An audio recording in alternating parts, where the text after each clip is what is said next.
Brandon Thurston from Wrestlenomics is up next, and we're going to follow Brandon with John Pollock from Post Wrestling. Thank you, and good afternoon, everyone. But we can't ignore the math, okay? We can't ignore the data. Go on Google Trends, type in your name, then type in mine. You're a straight line, I'm a pyramid. I like the very direct question on that. Television ratings, downward spiral. Buy rates, plummeting. The time is now to turn the math around.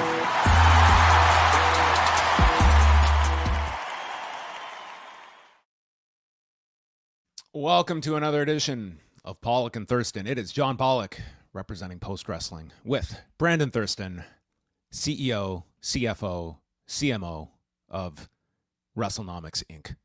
with us today. How are you? Executive chairman of the board of directors. I'm doing okay. How are you? Do you have any super shares in Wrestlenomics? I have all the shares. I have not given any of them to WBD. I have them all. Yes.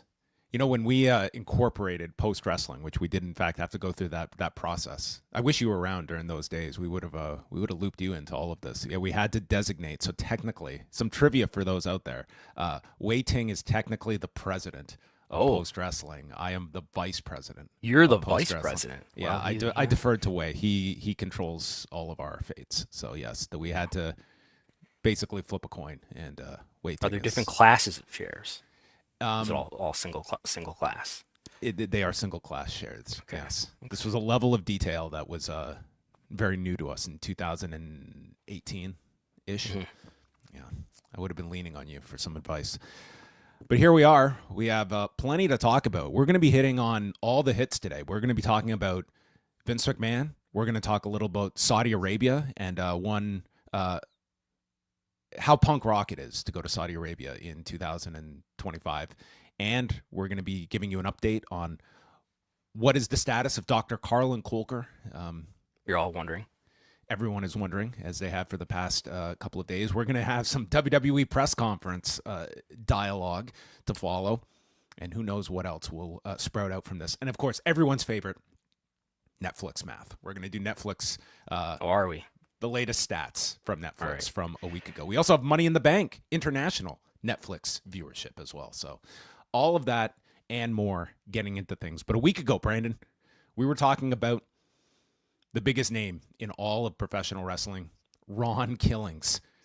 Gone from WWE, contract set to expire, and it took all of 6 days for the WWE to Control-Z that decision and bring back Ron Killings at the Money in the Bank show on Saturday night. And then Paul Levesque giving us a window into what to expect when Netflix debuts WWE Unreal, where we are going to present the stories like you have never seen them before, dropping all allusions to character and fiction and kayfabe. He was asked, what exactly is the deal with R-Truth? I wanted to know exactly, was he actually released or leaving the company? And if so, how much did fans play a role in it? Or was there something else that made you guys decide, like, you know what, we want this guy still here? I love the question. You enjoying the show? Whole part of the show, man. Man, pipe bomb right here at the press conference from Paul Levesque. I don't think he loved that question. That would be my thought. You don't think he did? He said he did. I don't think he was being truthful in that particular reaction to that question. Not since we got the combo of John Elbra, Cameron Hawkins, and Brandon Thurston, the Holy Trinity at the Royal Rumble 2024 press conference, as Paul Levesque seemed to deflect so frequently. Well, I think at least on that occasion, he was telling the truth. That he did not read the lawsuit and whatever else he said at that time. They had a great week. We had a great week. In some ways, yeah. There was a negative, but he wanted to focus on the positive. I think he was being truthful in that Can't make an omelet without cracking some eggs. Trafficking lawsuit, some other things. Netflix deal, rock on the board. I didn't think this was like, earth-shattering, this particular response from Paul Levesque. But more so, it's just a continued example in a long line of Paul Levesque, who in these settings, it's very transparent. Like, Paul Levesque is, I think, very much likes doing these where these are an extension of great job, boss. Really great content. Tell us more. He wants these to be an extension of the product you see on screen. And when real issues are thrown his way, man, does this guy just get his back up against the wall. And not that this was that this was to the extent of some of the other reactions we have gotten, but this was as simple as just stating, you know what, the fans wanted this guy back. We called a mulligan. Our bad. Now our truth is back. But he wasn't going to go that direction and admit that they maybe had a misstep here in the assessment of our truth and his popularity among its fan base, that they redid this one. Instead, it was just, hey, shut up and enjoy the ride. Quote Dwayne Johnson. Yes. Well, I don't know. So I think, they were having something of a fan relations issue in response to our truth. I don't know what verb to use. He's separating from the company. Let's be as a general as possible. And people were chanting, "We want truth" during the show, right? All of the programs last week, yeah. So they decided to bring him back, and I think that makes sense. There's a positive to gain there in terms of harnessing this fan energy. And look at this promo that he just did on Monday. That was really strong. As you guys said the other night, like, whoa, here's this guy who can cut promos. And it's pretty intense, and he's throwing off the comedy character and all this. It's very interesting stuff. So they're kind of responding to a fan relations or public relations issue here, and Triple H is responding to it by not really fully undoing the issue, by sort of saying, basically saying that what are you supposed to take away from that? That he wasn't really, they weren't really going to let his contract expire. So I think there are enough fans, especially people who are going to tune into something like this. I know it's a minority of the audience who's going to be aware of this stuff, but nonetheless. Those who are your sort of bellwether fans who are gonna, be your best promoters. They're gonna be your strongest promoters, more strong promoters than you are as a wrestling promoter. They're gonna tell the fans whether or not is WWE is it good right now? Is it better than it used to be? And tell people whether or not to watch it. And the relationships that you have with those people is worth respecting. And the history of pro wrestling is just sort of a history of that mattering a little bit more over time, and the people in power in wrestling not respecting that because the history of wrestling, for one thing, these are all just marks that we're supposed to fool, and there's this sort of superiority of we're telling the stories. And you should not have any commentary about it. You should not have any you don't understand the business well enough to criticize it or have critical thoughts about it. Just sit back and enjoy. And there's apparently a point of view like that in Paul Levesque. Paul Levesque has been, I think, he's been very savvy in this role ever since taking over NXT. I mean, here was someone that was right. Notorious in the sense of, like, here was the guy that was a dissenting voice when they came out. He's been the antithesis over the last decade or so. Well, that's it. I mean, when Tough Enough came out, I mean, he was one of those voices that you always heard was most dissenting of just letting people into that aspect of the business. But despite whatever his image was to the outside wrestling fan, when he started NXT, he launched these conference calls, and you saw this as a means of communication, and you heard Paul that wanted to, like, he invited the wrestling media in, and then it really wasn't until that Velveteen Dream series of issues that percolated on several of these calls that you got frustrated Paul and annoyed Paul. And that time is also the time where Dynamite is is beating NXT in the ratings. It's an interesting period because NXT went from the hot thing among that wrestling audience, and then we go to the Wednesday Night War, and now the new hot product is in vogue among that core wrestling fan, and NXT is sort of playing catch up, and you're getting like some insight into Paul Levesque at this point. Like, he had, if you recall, like that first week or so of Dynamite being on the air, they had a special coming up. So you got to hear his exact reaction about, the famous, this is a marathon, not a sprint. And in time, like Paul Levesque, he kind of goes into his imposed hibernation, reemerges after Vince McMahon's ouster, and is back in a very prominent position. And it's again, like he is now back into that, I guess, a positive image enhancement that he has among this audience. But he knows the audience he is speaking to, but you see when he is throwing curveballs, whether it was at that Royal Rumble press conference, whether it was with Lucas Sharpio last year about very similar topic about talents with their contracts being up, with releases.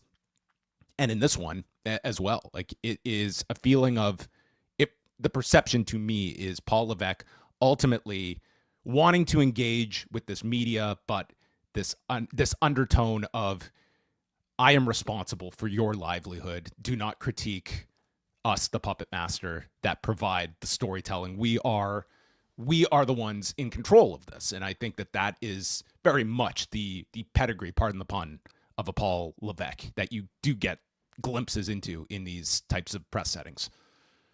And I think what the incumbent cynicism in wrestling and in wrestling leadership would say is, like, to a conversation like the one we're having now, is that, well, we certainly got you talking. You must be doing something right. So it's actually a positive.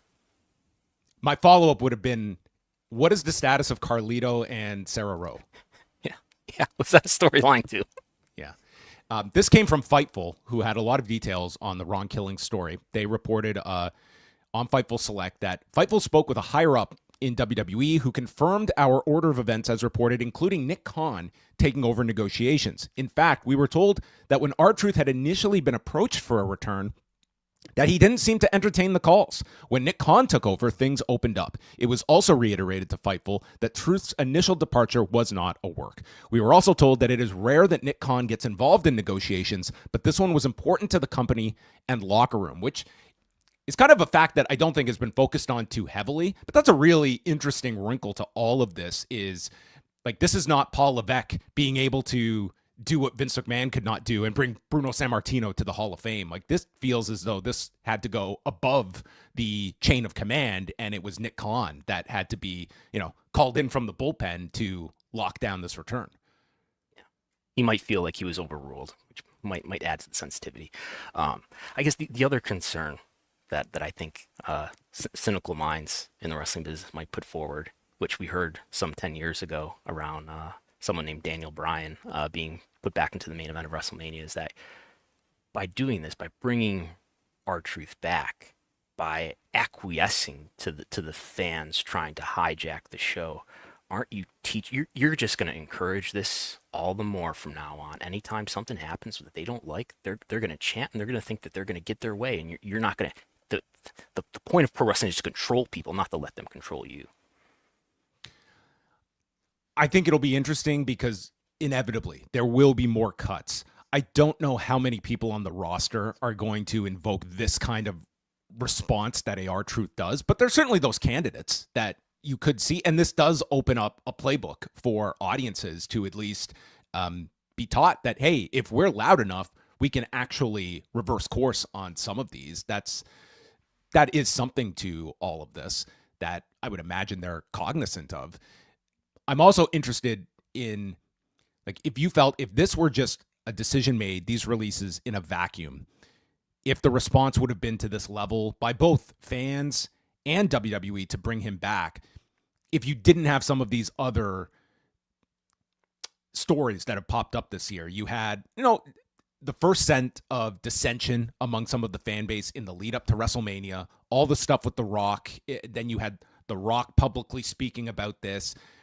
There was this sort of dissension from the fan base over that. And then you couple it with facts of all these topics we talk about, escalating ticket prices, WrestleMania gets yanked out of a market for another part, and the counter programming with AEW, that it's at least you bundle all these things together. Was this just an easy win for WWE that, hey, let's just nip this in the bud. We kill these chants and we don't let this performer go elsewhere, and we give the audience, hey, you guys invoke this change and we listen to our fans. This was an easy PR win in the grand scheme of things. Yeah, and I think it's taking something positive away from what a competitor could do with Ron Killings and putting him into your company, and the outlook, at least the short term outlook for him, looks really great for his character and what he's going to do on TV the next several weeks. So yeah, I think it was definitely smart. And I just, again, this is sort of what the moral of the story was to me from that Reddit sentiment study I did a month or two ago, is that on a large enough scale, these little internet stories that have been dismissed over the last couple decades, if it's on a large enough scale, and we're not talking about just something that's happening in a corner of Twitter, something that is truly representative of the fan base, to the extent that you're getting things like chants that are happening that are audible on your program, yeah, these things matter in a way that would have been insignificant, certainly in the 90s. The last thing on this, why is there such a difference? Like, we will talk about in AEW, typically there's been very few outright releases in the history of the company. The MO seems to be your contract comes due and perhaps it won't be renewed. And that is not viewed so much as a negative on AEW. And this was not a case of them just cutting R-Truth with years left on a deal. They were waiting for this contract to be renewed, but we saw what the reaction was here. Why do you think that there is that sort of different? Like, both of these companies, they can afford to keep anyone they want under contract, but there was quite a difference here in terms of reaction. Does it just come down to the R-Truth character just struck a chord with some people that, some of the deals that come up in AEW have not? I guess it's just the confluence of factors, that partly what you just went over, in that there have been some challenging PR stories for WWE and their fan relations. There's also the fact that Ron Killings was given a big push and wrestled John Cena right before this. So at least those two things that have come together around the scene. And Ron Killings, R-Truth being this, how long has he been in the company for? This run goes back to 2008. So we're talking about a guy that's 17 years on this current run, that he's just been not necessarily a push character for a long period of that time, but a fixture of its programming. And we're talking nearly 2 decades. Yeah, I think those are the factors that you're not hearing this for. You're not saying we want Carlito, but you're hearing we want Truth. All right, well, there you go. That is the latest on Ron Killings. Don't call him R-Truth anymore.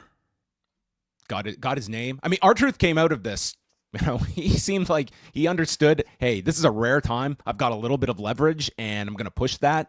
And it seems like, at worst, he's coming back. He's going to get some kind of a push. He's got new merchandise out, and he's appearing to have the character he wants to be doing, and shedding a lot of the comedic aspects as well. So, and he probably got a pretty nice deal out of this for this most likely last full-time wrestling contract.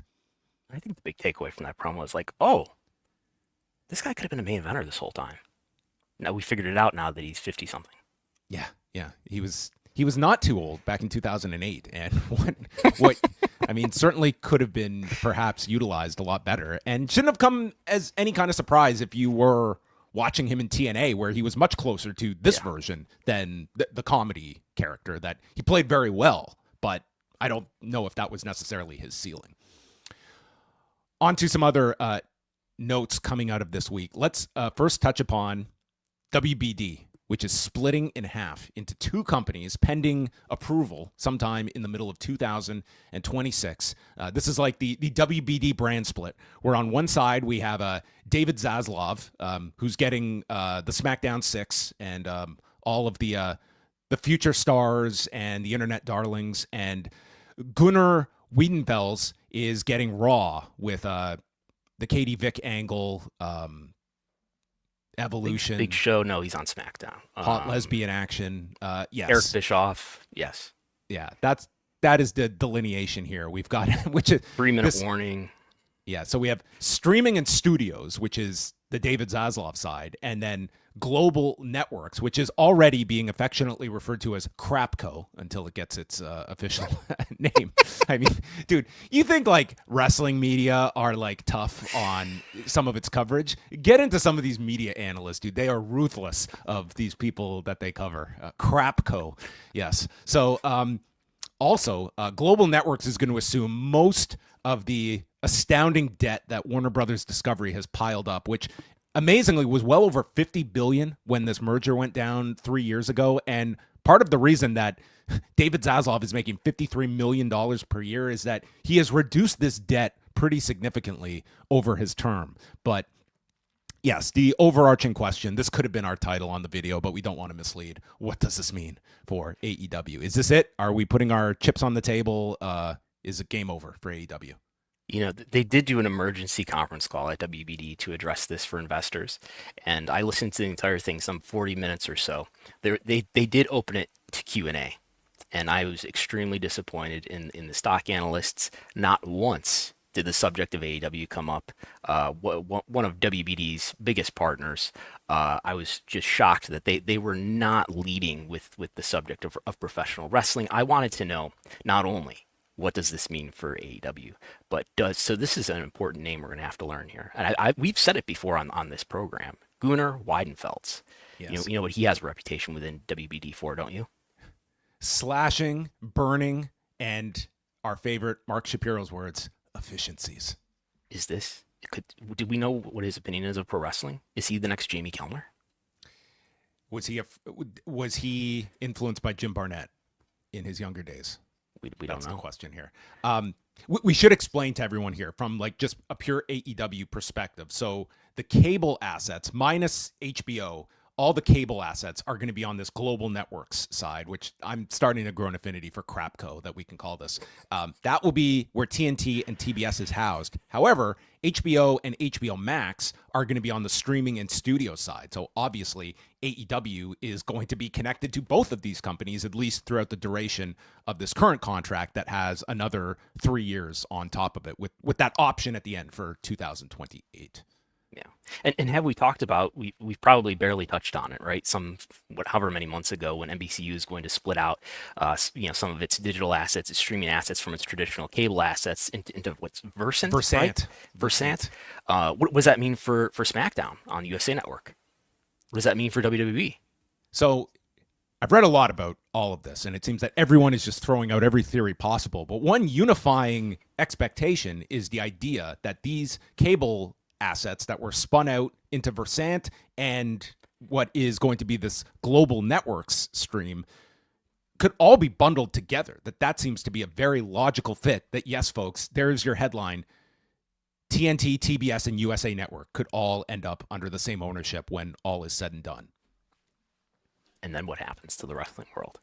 That's when Paul Levesque and Tony Khan come out on Raw and they hug on the stage. I think even if they had essentially the same TV partner, I don't think that would change that much, at least for the duration, at least for the term of the existing deals. To be clear, in the short term, I don't think this is going to mean that much for AEW. They have a contract. They have a TV contract that's, 3 years? 4 years? How long is there? It goes till the end of 2027, but then there's the option for WBD to pick up 2028. Potentially 4, but definitely 3. It would be very difficult to interrupt that contract, I would think. We have not obtained a copy of that contract, unfortunately, but I would think it would be very difficult to get out of that contract for WBD, and compared to some other properties, probably not that big of a contract. So I don't think that it's going to change anything in the short term. Could it affect how AEW is evaluated in the next round, depending on the makeup of the companies at that time? Sure, for sure. AEW also falls under the entertainment portfolio for the company. And, there's a lot of concern about what is the future of TNT Sports going to be. Of course, they're losing the NBA after this season. And as well, David Zaslav mentioning the fact that, we have not found that live sports has been a big driver for HBO Max, but how is AEW viewed? And it may be very different between both sides of looking at it. Like, is this something that is more akin to sports and the habits of sports viewership, or is this more of an entertainment property that we view as something that can lead to people engaging on HBO Max, and what becomes of the AEW pay-per-views? Like there's all of these questions that are not going to be answered until A, this is finalized, and B, closer to the end of this contract that is not coming up anytime soon. So I don't think anyone believing this is going to be some grand win or giant disappointment for AEW. It's just you're totally guessing at this point. And to try to inject more nuance into this too, we've heard Tony Khan speak a lot about David Zaslav, who, presumably will not be in Is that his first name, David? I don't know if I've ever Mr. heard. Zaslav, excuse me. He will be in charge. He will not be in charge of TBS and TNT anymore. That will fall under Gunnar Weidenfelds, who will oversee people like Channing Dungey is her name, right? Who oversees the entertainment television programming for WBD. So, I mean, if it's the case that Tony has this great relationship with David Zaslav, that won't be a factor as much, if at all, under this new configuration. All right. Well, a big media story, regardless, and where this will mature over the next year. As we have seen, mergers among media companies in the U.S. and changes of ownership, not exactly you snap your fingers and they happen. If you're Sherry Redstone or Paramount, we will see if they have a easier path over at Warner Brothers Discovery, as it's one of them. I was just going to say one of the most chaotic histories of a mass entertainment news organization when you go back to AOL and Time Warner. Like, the history of this thing is there have been books written on it, and there will be probably more books written on it. And David Zaslav, I believe, on their quarterly calls included, has been open about the notion that it would be best for this industry for there to be consolidation.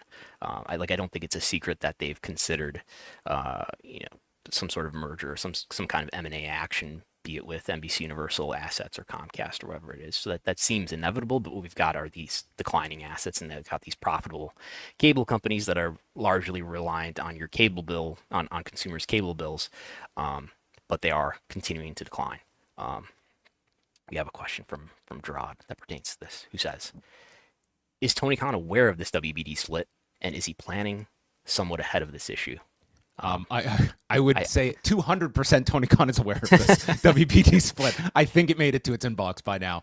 In terms of, I don't know how you can plan for this at this early juncture. I don't think that even if you are right at the top of this, a David Zaslav or a Gunnar, you're going to necessarily have any kind of idea that far down your asset portfolio of what this is going to mean for an AEW. So I don't think if you're Tony Khan, you can do much more other than it is business as usual for the time being. This has not even finalized yet and will not be for about another year. So you're in a holding pattern, and yeah, it should be of concern and awareness, but in terms of preparation, until you're kind of giving marching orders or some kind of strategy that they have for your property at that time, then you can, assess. And this is supposed to close 2026. Mid-2026 is the estimate, unless there's any holdup. And like I said, they've got at least 3 years. Maybe their option will be picked up if it is. They've got 4 years to establish relationships if they don't already have the key relationships established.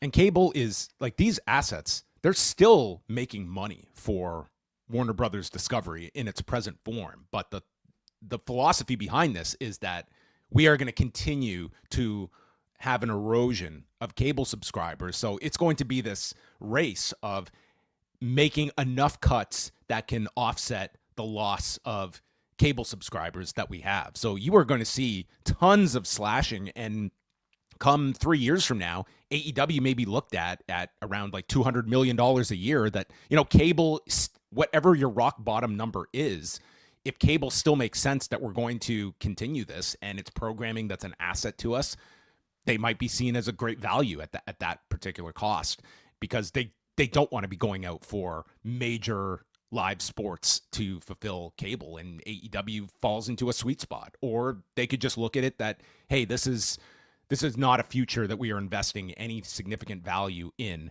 and AEW doesn't fit into it. Like, you could have both extremes as options on the table. So you're saying this could be fine, but this could be the end for AEW. Yeah, I know that's not that's the window. That's the range of possible outcomes here. Yeah, that's not a great SEO title for engagement. It could be great, it could be bad, but I know people like black and white, and that's not what we do.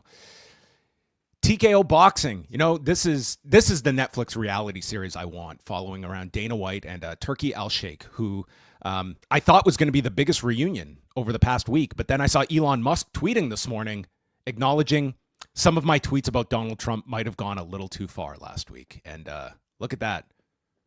The richest man in the world, waving the flag of surrender. That's power in real time in a digital world. Okay. Well, Dana White was asked about this over the weekend at the UFC 316 press conference about what's going on. You were attached to this Terence Crawford Canelo Alvarez fight. Then Turki Al-Sheikh comes out and states that Sella, the Saudi Arabian outfit, would be the promoter of the event, as they were moving it from September 12th to September 13th, location to be determined. And Dana just stated, you can't believe all that stuff that's out there. It's like Turki Al-Sheikh was the one. He is the source of this. He was the one who stated, you are not the promoter. It's going to be Sella. So anyway, he stated, it's all part of the story. Sit back and enjoy the ride, man. To have Turki Al-Sheikh, Dana White, Paul Levesque, and Dwayne Johnson all at the boardroom table together. I mean, that is WWE unreal. So the details have now come out that they are all on the same page. The fight of the century, Canelo Alvarez against Terence Crawford on Saturday, September 13th. They've stated it will be at Las Vegas, although they have not announced where. Because as of right now, there is a football game scheduled at Allegiant Stadium, which we will see if they end up bumping UNLV for this fight. But that is what's happening, and it will air on Netflix. Part of, as we love to call it, a strategic partnership with Riyadh Season. So they're also going to be doing they're going to be doing a 3-city promotional tour for this fight in Riyadh, June 20th, Fanatics Fest, that WWE is all over, June 22nd, and then they'll be in Vegas, June 27th, over International Fight Week. You know what I've been meaning to mention the last few weeks, and this also pertains to what we're going to talk about later about WrestleMania, is that, I mean, for what it's worth, I don't know if this is a factor at all, or if it is a minor factor or a major factor, is that who is one of the board members, I believe it's for the Las Vegas Stadium Authority organization? Who is that name? Lawrence Epstein. That is right. Yes. Lawrence Epstein, longtime executive at UFC, part of their legal counsel, and yes, also a board member, as Brandon uncovered. Well, it's right there on the website. So, yeah. So they oversee Allegiant Stadium. Yeah. Yeah. So this is, I mean, Las Vegas definitely the beneficiary of TKO, and yeah, Turki Al-Sheikh, he sent out on X, my brother Dana will promote this fight. It is the fight of Riyadh Season, and we have a deal with TKO to promote it, and it will be the biggest fight in boxing. And then going on to state they would release the details on platform. So yes, Netflix, this will be their third major boxing event after Jake Paul and Mike Tyson last November, and July 11th, they're doing the third fight between Katie Taylor and Amanda Serrano on Netflix. So this will follow that in September, and appears to be everyone is back on the same page after about a month of confusion over what exactly was the status of TKO Boxing or the relationship between Turki and TKO itself. And whatever was going on, if there were questions about what the distributor was going to be, it does turn out to be Netflix, and everyone will be able to watch it live. Is this going to be? This will not be near the level of the Mike Tyson Jake Paul fight, right? No, but this is going to be a big fight. Like for boxing, it's pretty big. You're talking about, Canelo Alvarez, that I think is still like a major star. This is a much higher quality opponent than Canelo has fought in some time. Terence Crawford is like, this is going to be as well an exercise in the promotional muscle that Saudi Arabia and TKO put behind this, which I don't think they are going to spare any expense in making big. I cannot imagine this is going to be at the Tyson Jake Paul level, that there's just such a morbid curiosity for that fight that crossed over in such a big way that even a fight like this, like, I can't imagine this disappointing, but not at that scale of fandom. And I will think we'll get data for this on the Tudum chart. I hope so. I really hope because so. there was for the Tyson Paul fight. And this is also still going to be the same night as UFC's Mexico. Not a pay-per-view now, but a fight night, correct? It's a fight night in San Antonio. So yeah, San Antonio. They were supposed to run in Guadalajara, Mexico, but the arena there, which is being constructed, is not going to be available by that date. So they had to move the show to San Antonio, and now it's a free fight night special going against this, which is hardly the conflict that a pay-per-view would represent. They're just punting that pay-per-view to October the 4th. So that also clears the way for all of this. And and they landed on Netflix, which Turkey was even talking about this being a pay-per-view. So even when it comes to the distribution, it seemed like this was up in the air over the last month as well before settling on Netflix and, their continued relationship with TKO. Staying in Saudi Arabia, or in this case, a performer going to Saudi Arabia for the first time, is one Phil Brooks, who will headline Night of Champions on June 28th in Riyadh against John Cena. And why was this such a big deal? Why can't CM Punk just go without facing any potential backlash from his online audience? Well, that was because several years ago when Phil was on Twitter one night seeing a tweet by The Miz on the set of WWE Backstage mocking him for changing the culture, one of CM Punk's famous lines. Punk responded to him at the time, "Go suck a blood money covered dick in Saudi Arabia, you fucking dork." And I think a lot of people, they forgot the fucking dork part at the end of this whole thing. Since then, the two have buried the hatchet, so to speak. And now Punk, after, he's been back in the company since November of 2023. He has never gone to any Saudi Arabia show, whether to wrestle or even to appear, but he will make his first voyage over to Riyadh on June the 28th. And, because of this tweet, and it is CM Punk that, I don't think too many fans hold wrestlers to too high a kind of standard, but Punk is one of those guys that his brand is authenticity to his audience. And I saw more like backlash towards this than maybe I was expecting after Monday's match announcement, but maybe I shouldn't have been surprised by that. I guess the only question is if Punk in any meaningful way will talk about this in any sense, or he's just going to do the match and let people issue their angry tweets towards Phil Brooks. I thought it was. I sense that they were mindful of this in how it was laid out on television on Monday, right? Where Punk challenged him to a match right there and then, but Cena responded by saying, "No, you've got to fight me in Saudi Arabia," as if like Saudi Arabia was this heel entity, Which is, yeah, it's not like Punk, I know you don't want to do it there. It's certainly, it was designed like, if you know what he's referencing, but if not, you would have just been, there's Punk. He's just immediately agreeing to this match. It did not the only way he can get the match. He's got to go against his values. Yeah, so that's it. That's his explanation for going over there. It's at a point now where I don't know how much. There's definitely still the sentiment among audiences towards these Saudi Arabia shows, but we have seen now every performer, and there weren't a giant number of them, but at one time Cena was among them, that were not going to these Saudi Arabia shows, and now everyone goes to these shows and everyone's in business with Saudi Arabia, and this company is deep in business with Saudi Arabia. So I always, as soon as the Royal Rumble was announced, I assumed if Punk is this last holdout, I couldn't fathom this guy was going to miss a show of that level. And once you're committing to going there eventually, you might as well be doing it now.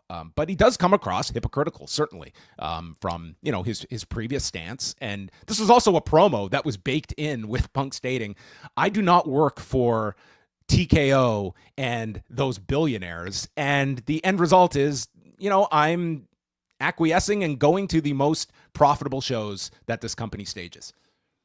And there's nobody's being left out at this point. Sami Zayn's been at multiple Saudi Arabia shows at this point, right? And Kevin Owens, and even John Cena was not going after the first one, as well as he went to that Greatest Royal Rumble, but then did not return for up until the Solo Sikoa match after that he did. the Khashoggi murder, I believe. Yes. Yeah. The Greatest Royal Rumble was April of 2018, and Jamal Khashoggi was murdered in October. So about a month out from that, I think, Crown Jewel show that they did, and that was kind of the peak of the controversy of going to Saudi Arabia. But there you have it. Now everyone accounted for, and CM Punk included.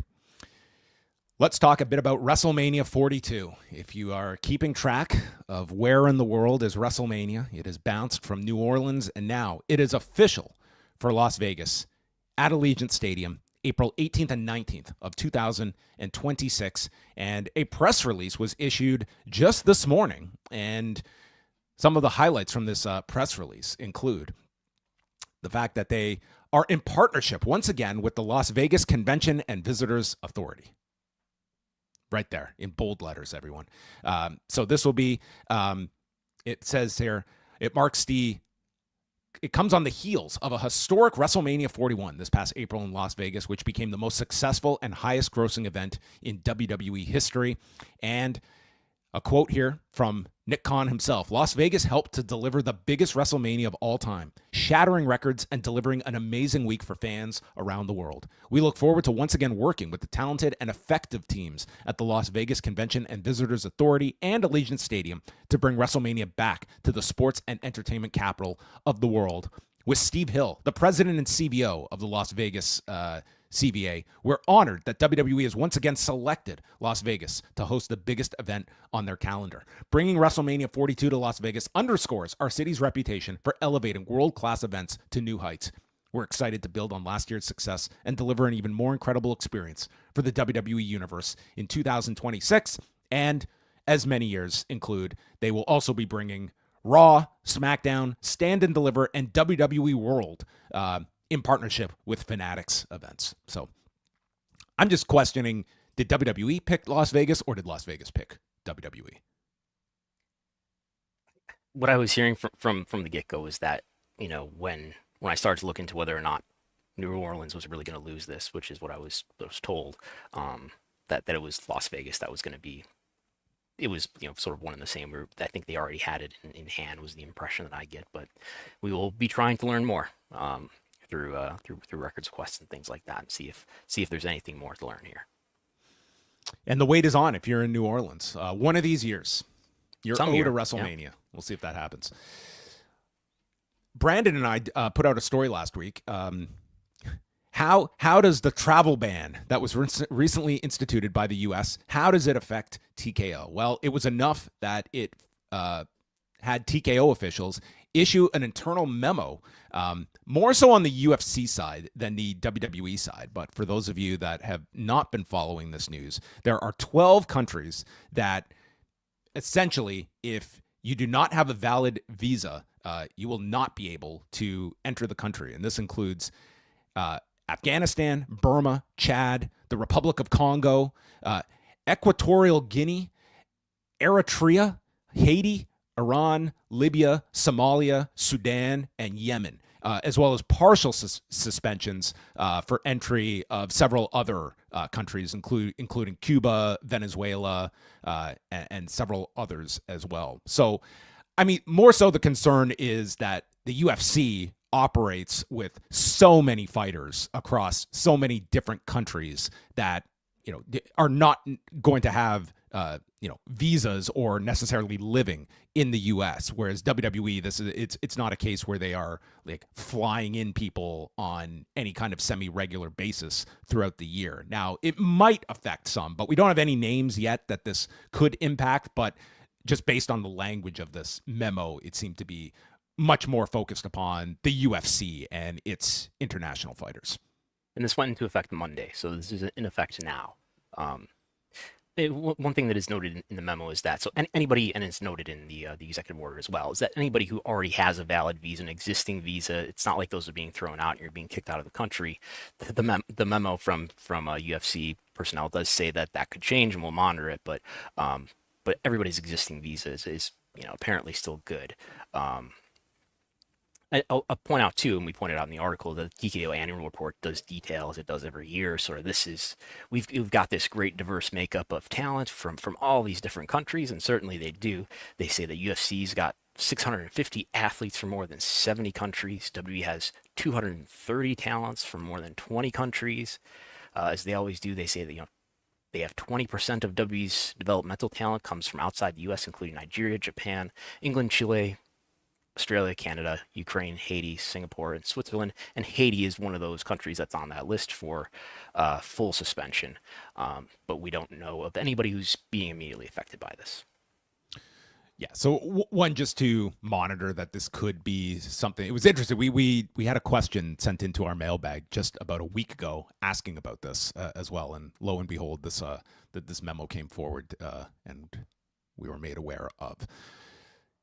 On to Vince McMahon, its own chapter on the show on a weekly basis. He is selling more TKO stock and he's buying WWE. He's buying WWE back. Well, you know what?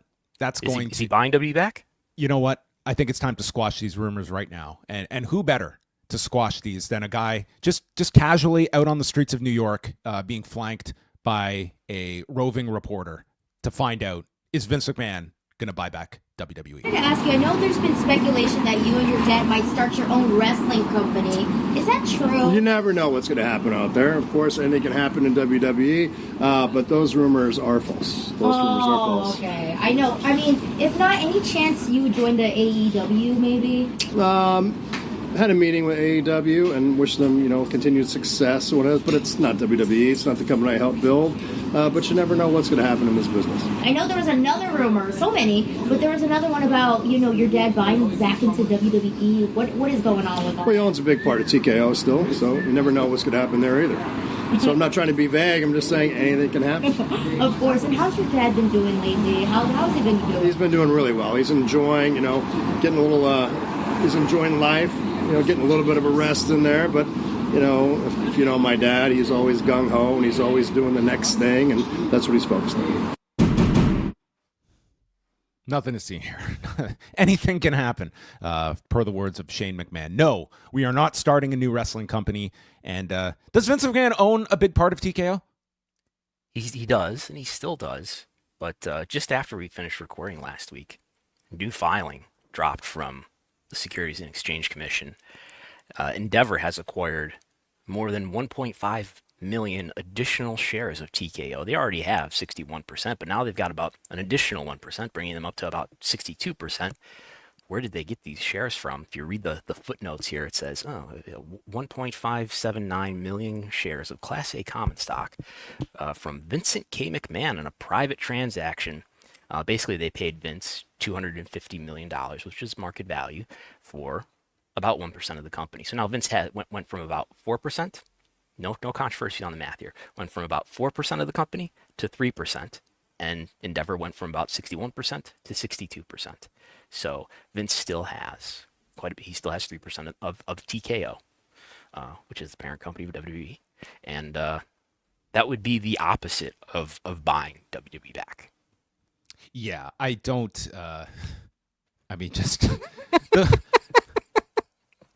He's selling more of the parent company of WWE to the current controlling owners. It's just amazing that story gathered enough to justify a Shane McMahon needing to throw a wet blanket over that story. Like this idea that Vince McMahon was going to storm back and secure his company that is no longer his company. I mean, makes for a nice story, but the subtext there is that, so Shane is still pretty close and maybe even working closely with Vince. There's nothing to support this, but the idea of Shane somehow ending up in this 14th and I company, I think is a totally logical fit for Shane McMahon, who seems to be, still very close with his father. And, we have seen of this 14th and I company. We know Brad Blum is there.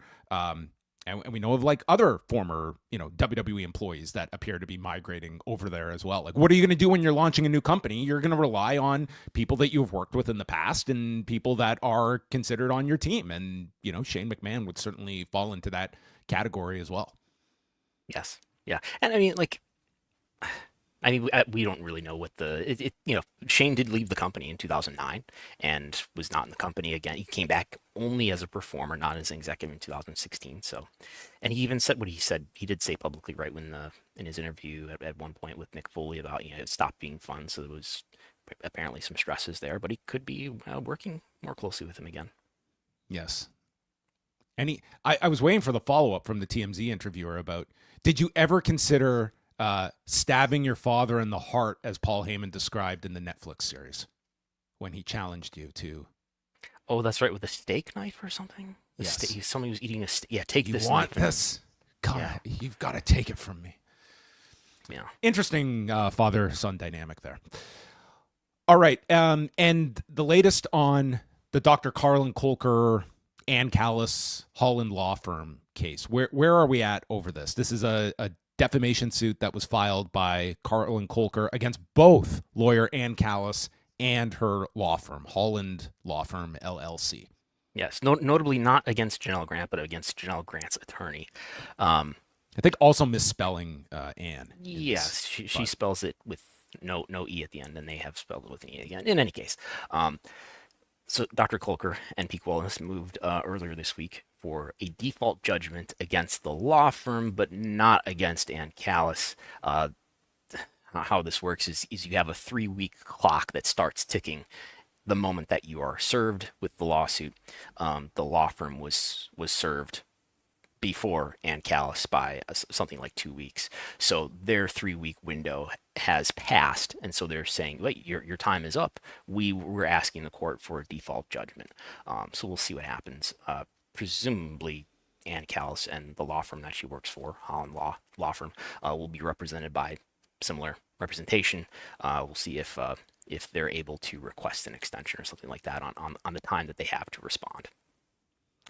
This past weekend, WWE was in Inglewood, California for 2 shows on Saturday, with Worlds Collide at the Kia Forum that drew over 10,000 people, and then Money in the Bank later that night at the Intuit Dome. And WWE did issue a press release, and they were promoting the fact that between its English and Espanol YouTube channels, that their peak of concurrent live viewership during the main event between El Hijo del Vikingo and Chad Gable was over 764,000 live viewers, which would be a record for WWE for a online presentation.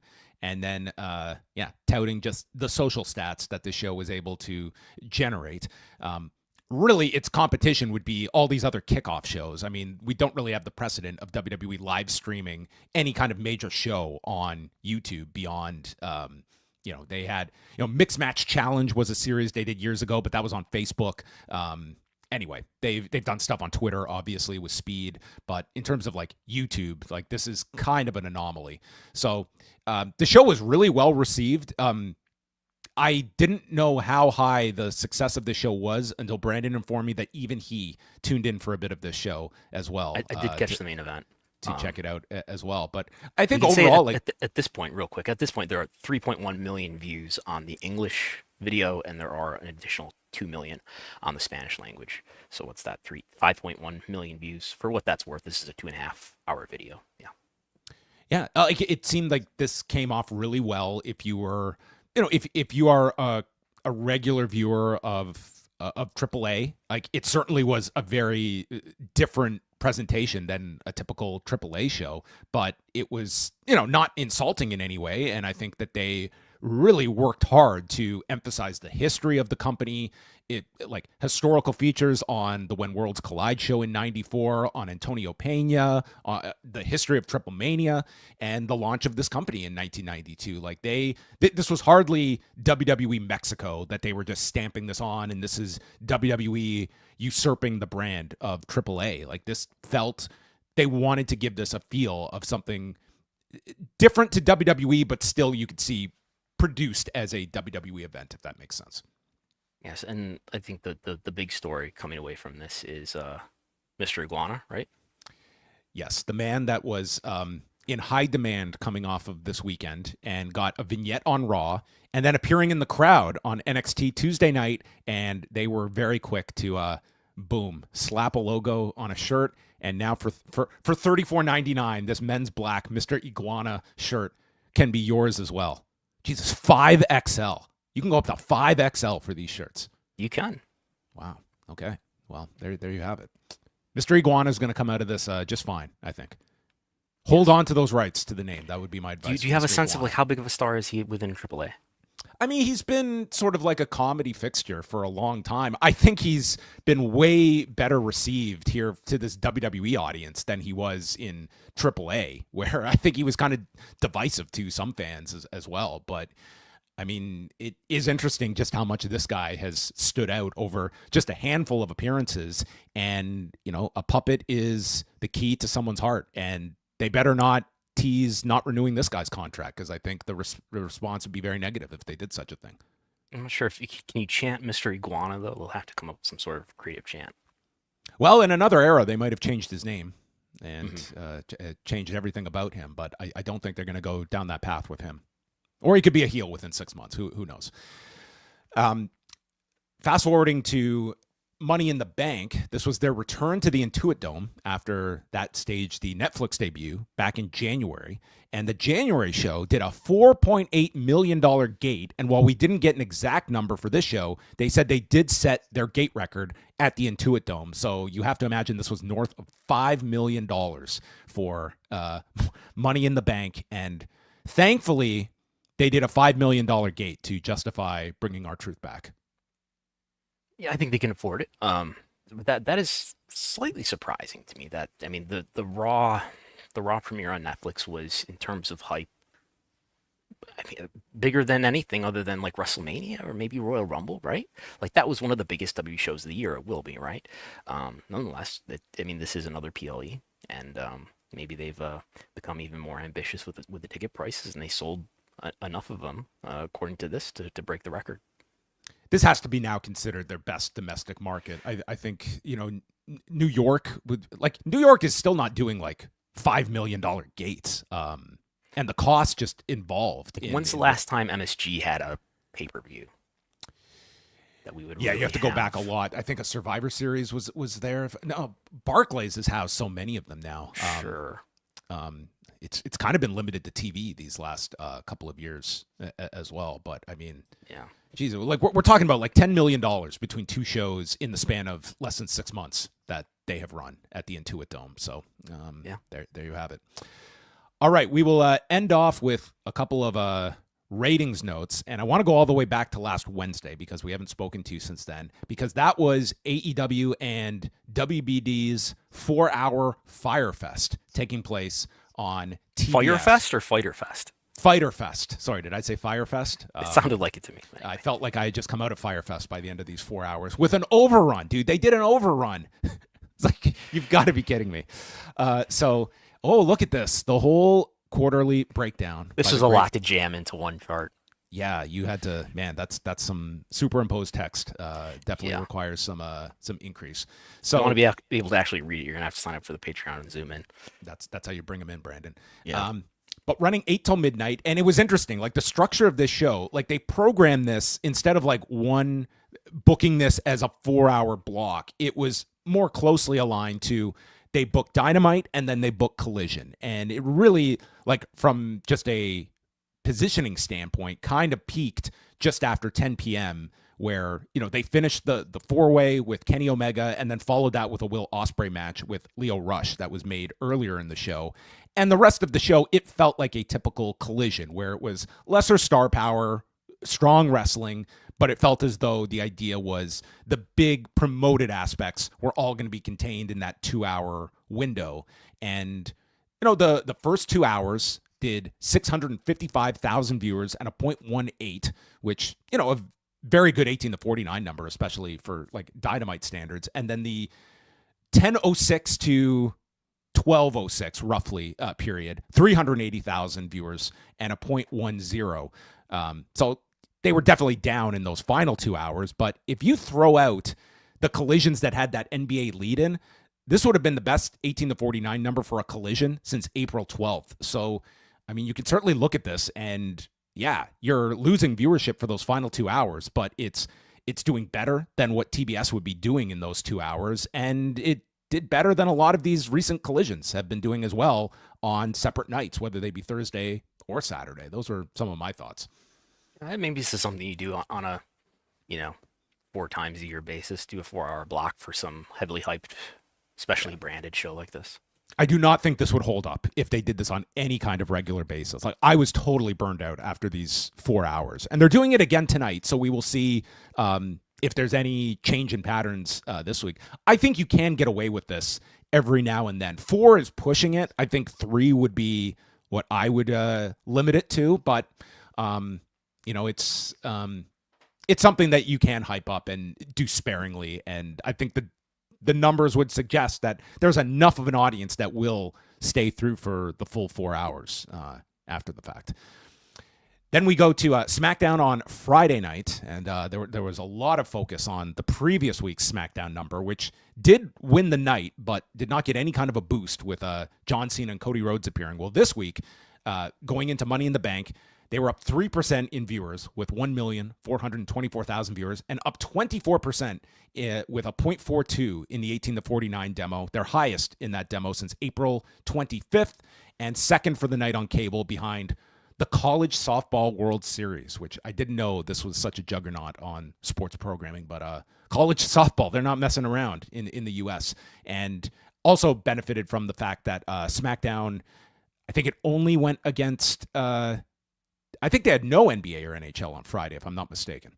No, they couldn't have, because college softball was number 1, so I'm sure at least NBA would have been ahead of that. I will check while we're talking here.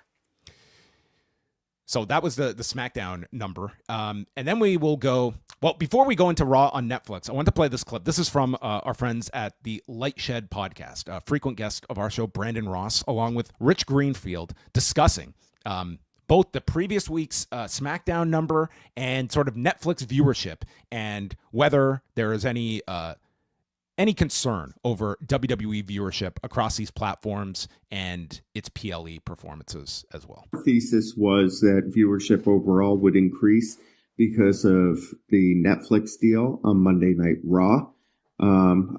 Look, every other area of the business is crushing it. Ratings are sagging a little bit. Not exactly sure why, because by most opinions, the content's been okay. So maybe it's just hit an air pocket here. We'll see. I'm not that worried about it in the near term, given the metrics across the rest of the business and some of the ups and downs that we've seen in viewership over the years at WWE. And frankly, what matters the most for them right now in the moment is how the PLEs are performing, because that is the deal that's up.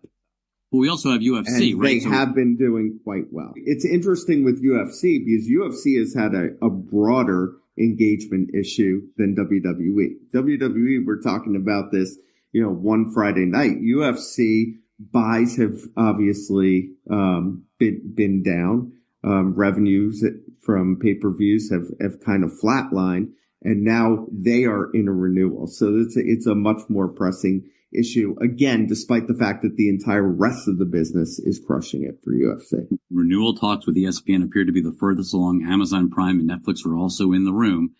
Amazon, I'm told, is most interested in the pay-per-view business. No shocker there. The wild card is Warner Brothers Discovery, which obviously needs more content, but I can't see Zaslav spending money here at all.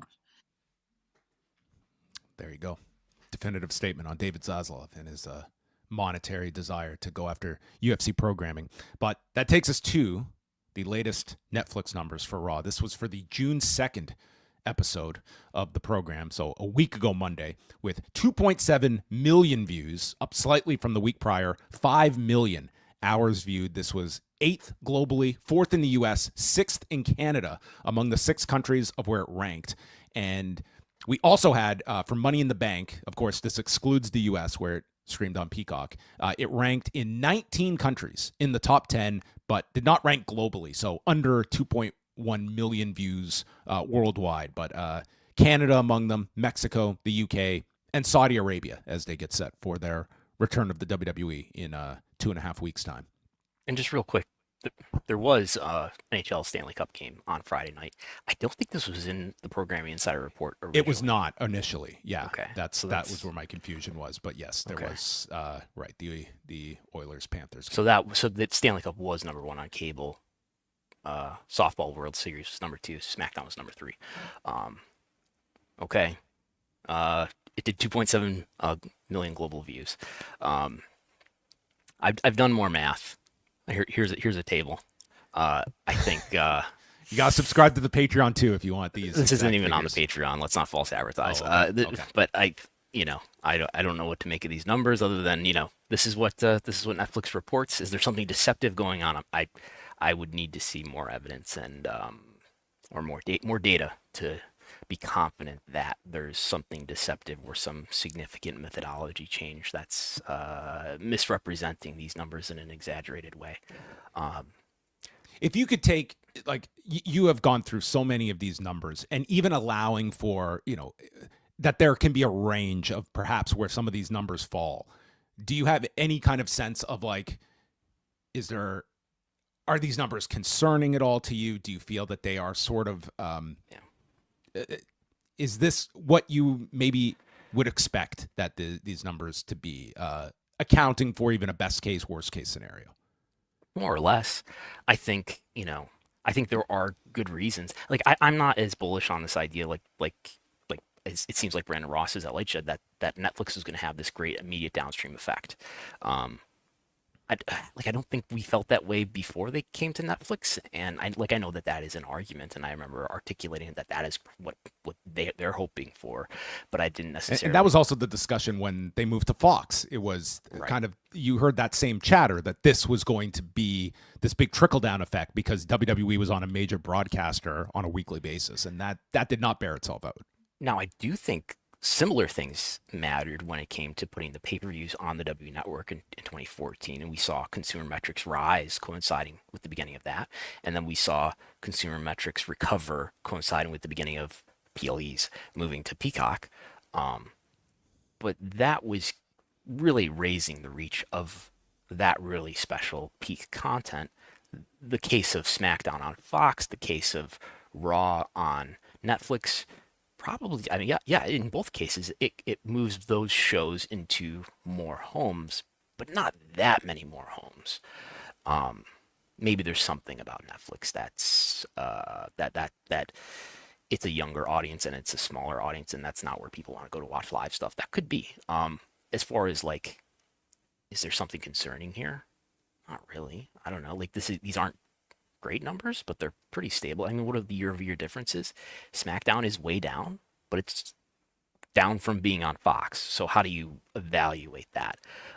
It's, at least on this line chart, it looks pretty flat since it's been on USA Network. It's not like they're bleeding viewers over time since they've been there since September. The number that I'm estimating, and it's just an estimate, and we can all have different opinions on what the numbers really are, but I'm estimating it, they're slightly down.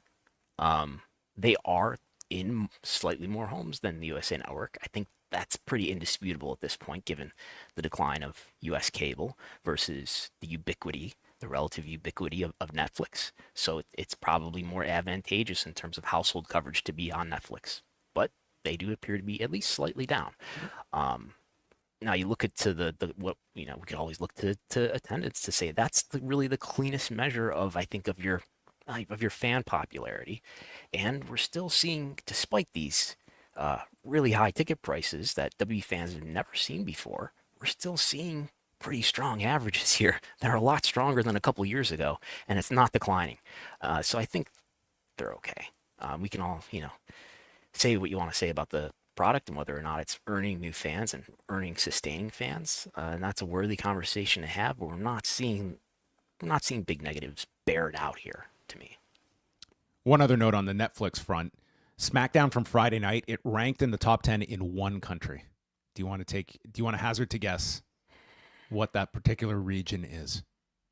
Could that be the future 51st state of the United States? No, it is not. Okay.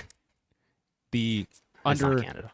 The underappreciated Bolivia. which never fails to show up like consistently. No matter what WWE programming is thrown out on Netflix, Bolivia is there, folks. Well, maybe they should do a major PLE in Bolivia then, maybe. Yeah, maybe that's where Bo Dallas ends up spearheading, and they can leave in Bolivia. NXT Bolivia. It's probably a good time to address another question from Drod. It says, what must be done to reinstate the cable business? Easy. A time machine would be good. The destruction of all internet connectivity would be also helpful. Any other ideas?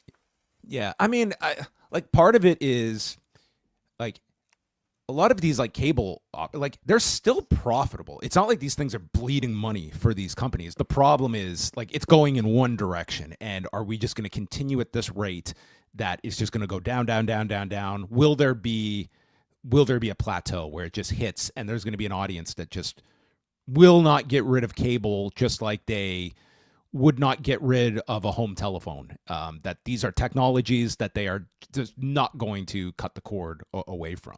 But I think ultimately, like this is going to be an industry that's going to reinvent itself through streaming, and it's going to be probably very similar to you, the consumer, but it's going to be a lot less profitable than 10 years ago of the cable industry when we were talking about ESPN having 100 million subscribers, and they're going to be less than half of that.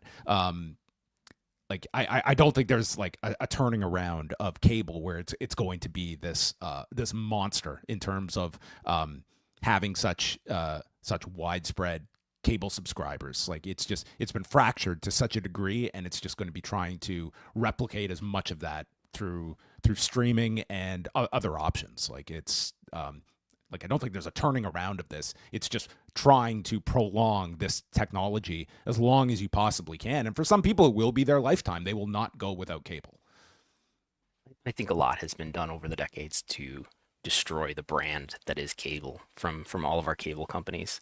John, you've had your own issues with companies like Rogers, who have met vitriol on this platform. But just it's so difficult. And anybody who's ever tried to cancel their cable or tried to call their cable company about some problem has been frustrated because they don't want you to leave. So they've spent a lot of their brand power and brand trust to try to retain people, and it's not very flexible. And I don't know if there's any way to repair that at this point. People, especially younger people, much prefer and are much able to engage with flexible products like Netflix. And that's going to be kind of the next wave of, well, it more so concerns AEW in the short term, but it will come up for WWE too when the SmackDown deal is up and their Netflix deal is up, is that if you're staring at way more lucrative streaming options, like the idea of having no cable or network window for your product, like that's what these companies are going to be facing, I think, at a certain time, and whether they believe from a strategy standpoint, like will that be of any consequence to us to no longer have an avenue through traditional television versus these streaming options that I think they will have plenty of opportunities to go all in on streaming when some of these deals come up. I do think, like, related to brand effects, I think what cable networks, maybe not your telecom company, but what cable networks still have and what the broadcast networks still have is, I heard somebody say this on a podcast somewhere, not a wrestling podcast, where they said that it's like product packaging, or it's like mail packaging. You get something, from in a FedEx envelope. It's been overnighted to you in a FedEx envelope. You open that right away because you're like, oh, what's in there? Just as if you were, there's some, programming out there that's being packaged in, on NBC's, network platform or Fox. That's an important package. That's an important marketing vehicle to get people to engage with it. Whereas if you had just, live streamed it on YouTube or something like that. We're going to close out the show at this point. So thanks to everyone for your questions and for joining along as we have brought you up to date as best we can on everything going on in the world of pro wrestling and even some boxing today. The countdown is on till September 13th. What a night it will be. Brandon, what is happening over at Wrestlenomics? Oh, there's a big social media report that I put out. Did you know that The Rock has more Instagram followers? You got a question.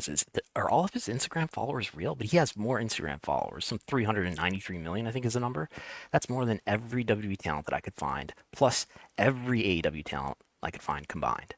Wow. These wrestlers got to be doing some cheat meals or something. I don't know. Working out at 4 a.m. Yeah.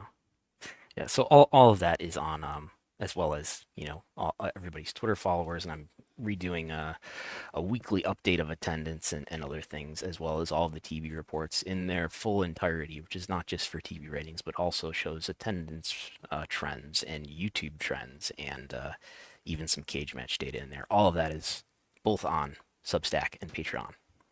Fantastic stuff. Check out all of the work of Brandon Thurston, and you can keep up to date with us over at postwrestling.com.